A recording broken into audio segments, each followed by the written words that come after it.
Hello dear student. आज हम बात कर रहे हैं जो आईसीएससी का आप लोगों का जो सैंपल पेपर आया है क्लास 10th का 2026 का। आज हम उसके एमसीक्यूज कर रहे हैं और हम सीखेंगे कि एमसीक्यूज को आप कैसे फास्ट कर सकते हो और कैसे करेक्टली मूव ऑन कर सकते हो।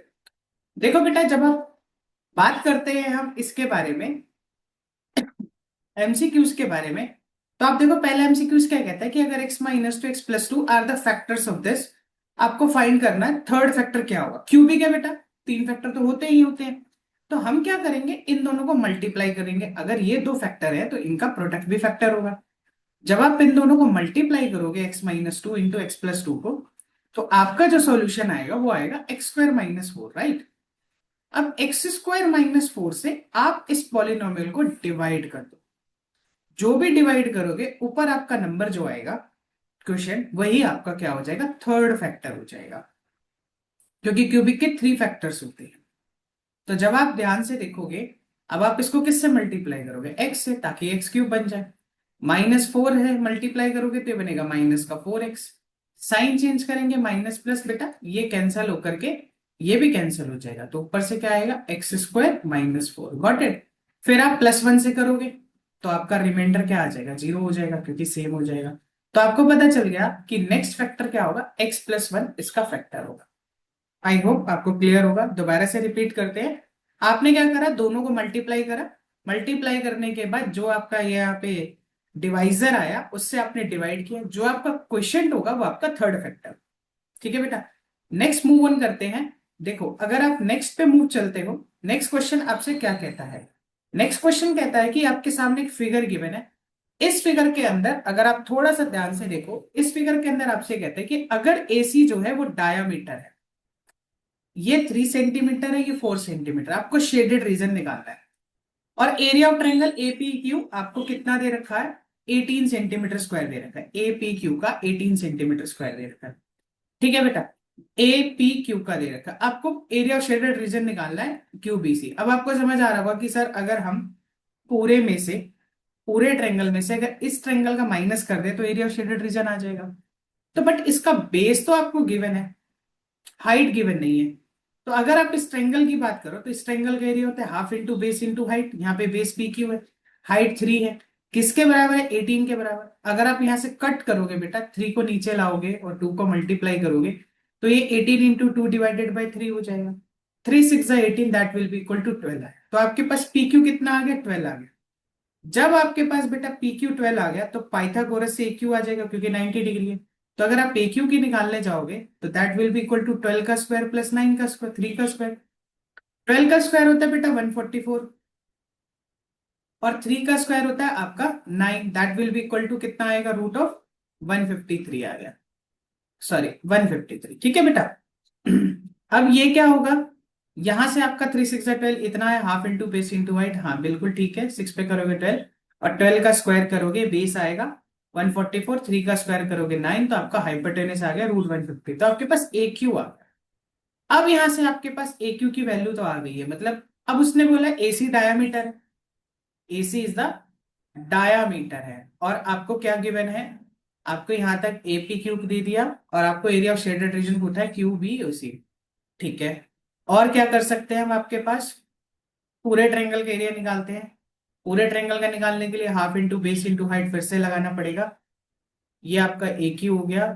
ए पी क्यू आपका 18 सेंटीमीटर स्क्वायर हुआ। एपी आपका 3 सेंटीमीटर है, पीबी आपका 4 सेंटीमीटर है। Area of shaded region Q B P से निकाला और ये इतना दे रखा है। और क्या कर सकते हैं, और हम ये भी कर सकते हैं कि अगर आप थोड़ा सा भी ध्यान से देखो, ये आपका सेक्टर भी बनता है। ठीक है। और तो कुछ नहीं बन रहा, ये 18 है। ठीक है। और एक ये भी नहीं बोला कि वो क्यू इज द सेंटर है, नहीं ये भी नहीं बोला। ठीक है। और आपको क्या बोला है, और आपको,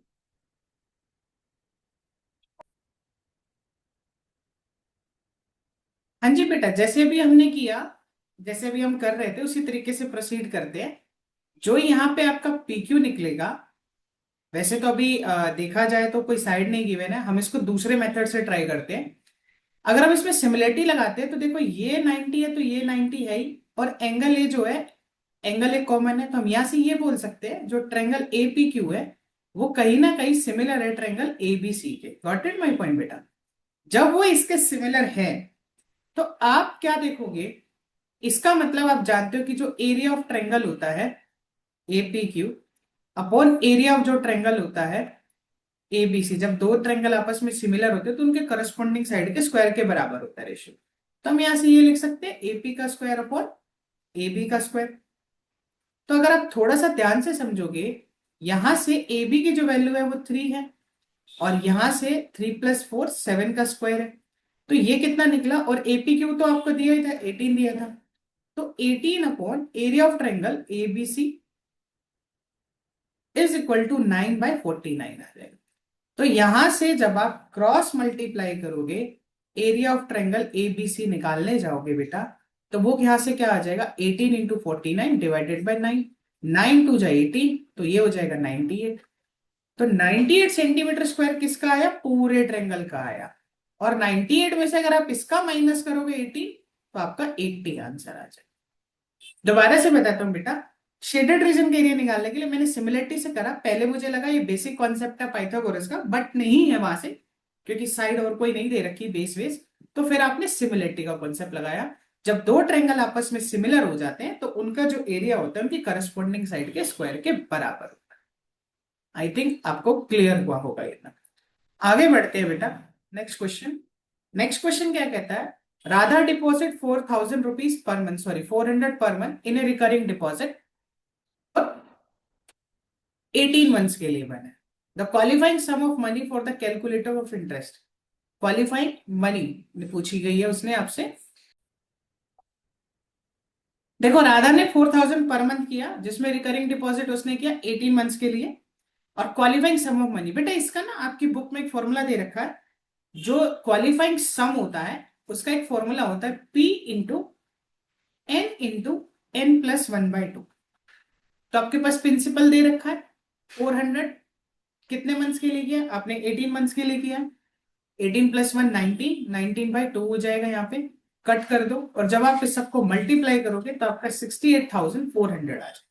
ठीक है, फिर से रिपीट करता हूं बेटा, ये जो क्वालिफाइंग सम का एक फॉर्मूला होता है जो आपकी बुक में दे रखा है क्वालिफाइंग सम का, P इंटू n+1/2, तो आपने वहां से किया। ठीक है बेटा, आगे बढ़ते हैं, नेक्स्ट क्वेश्चन देखो। नेक्स्ट क्वेश्चन क्या कहता है, एक ये फिगर दे रखी है आपको, in a given figure O is the centre, ठीक है, with center O is 3 centimeter. In the given figure, the radius of the circle with center O is 3 centimeter दे रखा है।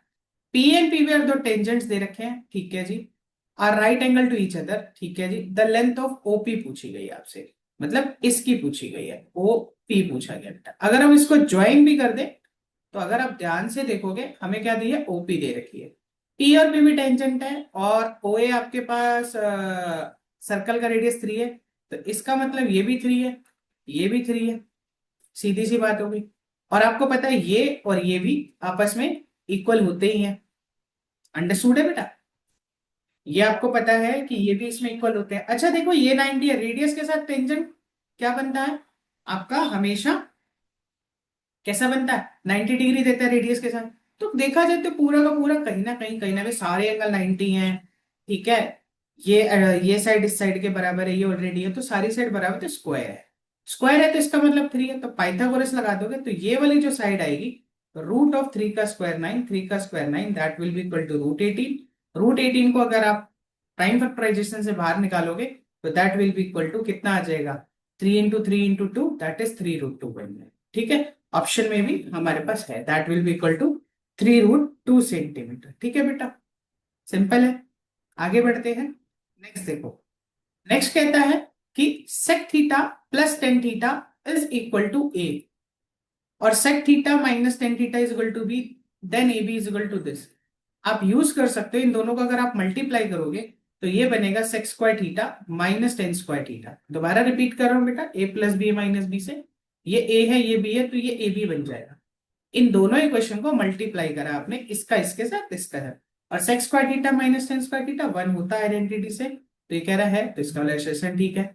रीजन कह रहा है होता है, हाँ होता ही है, आपने इसका यूज किया, हाँ यूज किया, तो दोनों के दोनों करेक्ट है, तो करेक्ट एक्सप्लेनेशन बन जाए। आई होप आपको समझ आया होगा। हमने यहाँ तक आज हमने इसके 5 एमसीक्यूज करे हैं बेटा, 5 एमसीक्यूज करे हैं।